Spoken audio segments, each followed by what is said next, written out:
তুই এখন কোথায়? আর ওরকম ঝড়ের বেগে কোথায় বেরিয়ে গেলি? সঙ্গীত, আমি আর্জেন্টলি একজনের সঙ্গে দেখা করতে এসেছি। আসলে কি বলতো, লাস্ট কদিন ধরে মনের ভেতর অনেকগুলো প্রশ্ন ঘুরপাক খাচ্ছে, সেটা যতক্ষণ না সলভ করছি না আমার খুবই রেস্টলেস লাগছে। কি কথা? আসলে কি বলতে, শুভ যে কিছুতেই মাথা ঝোকাচ্ছে না, জেদের বসে ও সরি বলছে না। শুভ কিন্তু এরা মেয়ে নয়। আর লাস্ট কদিন ধরে মানে একটার পর একটা যেমন ইনসিডেন্ট হয়ে গেল, আমার কেন জানি না মন বলছে এটার পেছনে কিন্তু মোহনার আকাশের কোনো কনস্পিরেসি আছে।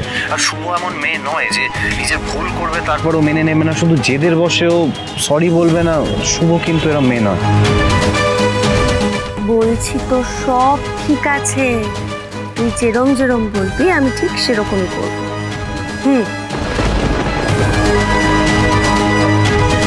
দেখ বর্ধা ভাই, আমারও মনে হয় যে দোষটা পুরোপুরি মোহনার ওর দাদার। আর সেই জন্যই আমি অয়নার বিয়ের ভিডিওটা মোহনার থেকে বের করার চেষ্টা করছি, কিন্তু কিছুতেই পারছি না রে। হ্যাঁ ঠিক আছে, তুই চেষ্টা করতে থাক। আরে আমিও এখানে এসেছি, ওই লোকটা মনে আছে যে হসপিটাল থেকে এসেছিল, যেখানে আমার আর তুফানের জন্ম হয়েছিল, এসে বলেছিল নাকি শুভ গিয়ে প্রমাণপত্র চেয়েছে যে আমার আর তুফানের একই হসপিটালে জন্ম হয়েছে। তো আমি যদি একবার ওনার সাথে দেখা করতে পারি না, তাহলে কটা প্রশ্ন আছে, সেটা যদি ওনার থেকে কোনো আনসার পেলে তাহলে আমার মনে হয় মিস্ট্রিটা একটু হলেও সলভ হবে। ঠিক আছে, তুই সাবধানে যা, আর যেটা জানতে পারবি এসে জানা। আমি এখন রাখছি। হ্যাঁ ঠিক আছে, চল টাটা, এখন দেখছি।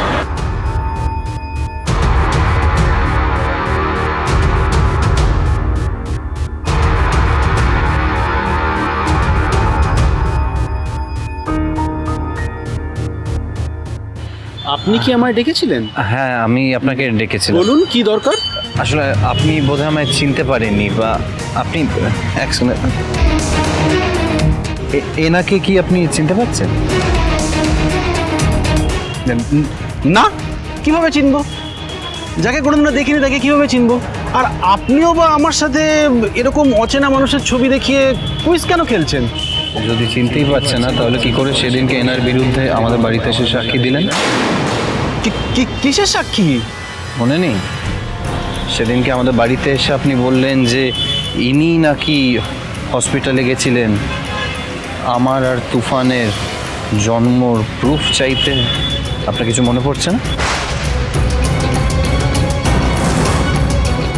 কে আপনি? শুভলক্ষীর সঙ্গে আপনার কি? আসলে আদ্রিত আর তুফান যে হাসপাতালে জন্মেছিল, আমি সেই হাসপাতালেরই কর্মী। আসলে শুভলক্ষ্মী ম্যাডাম আমাদের হসপিটালে এসেছিলেন যমজ বাচ্চার খোঁজ নিতে, তো সেই ডিটেলস পেপারসগুলোই আমি ওনাকে দিতে এসেছিলাম। ও হ্যাঁ হ্যাঁ হ্যাঁ, আচ্ছা আচ্ছা মনে পড়ছে। হ্যাঁ, এবার মনে পড়েছে। আচ্ছা আচ্ছা মনে পড়ছে।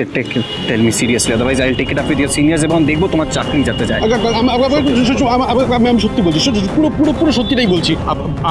আমার প্লিজ চাকরিটা নিয়ে টানাটানি করবেন না। আসলে আমি ম্যাডামকে কোনোদিনও চিনি না, ওনাকে কোনোদিনও দেখিনি। একজন এসে আমাকে টাকা দিয়ে ম্যাডামের ছবি দিয়ে বলেছিল পুরো মিথ্যে কথাটা ওনার নামে বলতে। এই জন্য আমি আপনাদের বাড়িতে গিয়ে ম্যাডামের দিকে আঙুলটা তুলেছিলাম। প্লিজ আমার চাকরিটা খাবেন না, প্লিজ আমার চাকরিটা খাবেন না।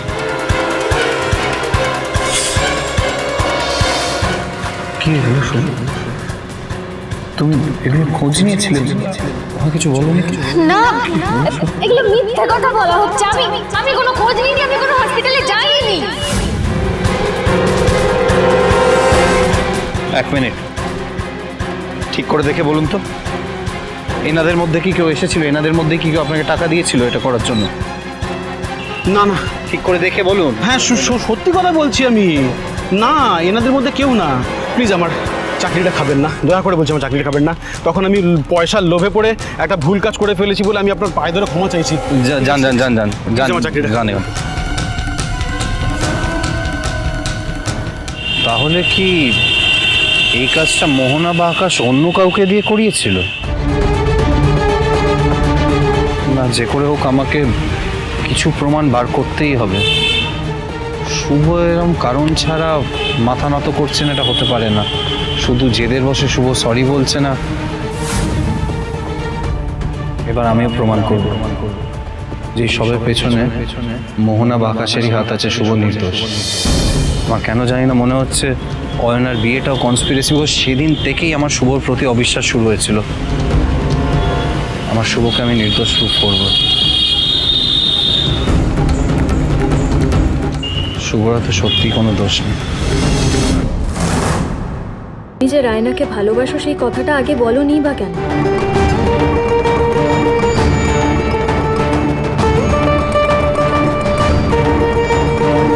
কোন মুখে বলতাম বলো? এখানে তো সবাই জানে আমাদের বাড়ির অবস্থা কতটা খারাপ। টাকা পয়সার টানাটানির জন্য বেশি দূর পড়াশোনাও করতে পারিনি। কিন্তু ও খুব ভালো গো, ও সৎ, আর তাই জন্য তো আমি ভালোবাসি।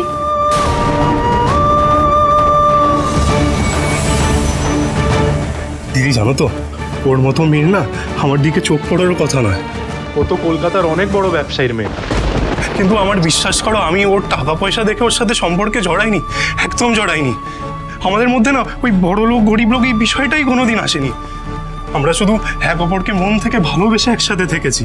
কিন্তু দিদি জানো তো, ওর বাড়ির লোক জগৎ থেকে জেনেছে না, আমাদের দেখা করা বন্ধ করিয়ে দিয়েছে, আমাকে মারধর পর্যন্ত করেছে।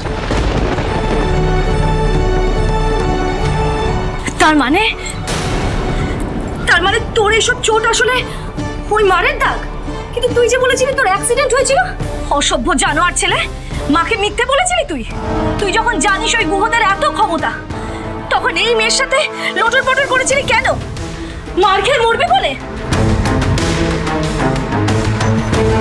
শানি কিন্তু চরম বিপদে ফেললো রিনাদি। এরপর এই মেয়ের বাবা আমাদের কিন্তু ছেড়ে কথা বলবে না। হ্যাঁ গো হ্যাঁ, তোমরা জানো ওদের এত ক্ষমতা যে ওরা চাইলেই কিন্তু আমাদের এই পুরো বস্তিটা জ্বালিয়ে দিতে পারে। ওরে বাবা, তাহলে তো এই মেয়েকে এই বস্তিতে রাখাই যাবে না। আমিও তো সেই কথাই বলছি, এই মুখ পুরিকে এখান থেকে তাড়াও। আর সানি, তুই একটু বোঝ, আকাশ আর পাতালের কখনো মিল হয় না। তোর এই মেয়েকে ভুলে যাওয়াই ভালো। যদি তা না হয় তাহলে কিন্তু সব দিক থেকে কিন্তু সর্বনাশ হয়ে যাবে। ও দিদি, ওদেরকে বলো না আমাকে যাতে দাঁড়িয়ে না দেয়, আমি সানিকে ছাড়া বাঁচবো না। আমি দিদি দিদি আমি কিন্তু ওকেই বিয়ে করবো। ওকে বিয়ে না করলে ওর বাবা জোর করে ওর অন্য জায়গায় বিয়ে দিয়ে দেবে। অসম্ভব, এত সোজা নাকি? দেশে তো আইন কানুন বলে কিছু আছে, এভাবে কোনো প্রাপ্তবয়স্ক মেয়েকে জোর করে বিয়ে দিয়ে দেওয়া যায় না। আমার বাবা আইন না, ওই গুরুদেবের কথা মানে, তাই জন্য তো এইসব হচ্ছে। দিদি ও একদম ঠিক বলছে।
বিয়ে থেকে কোণের পালানোটা অন্যায়, আর অন্যায় করলে শাস্তি পেতে হয়, প্রায়শ্চিত্ত করতে হয়।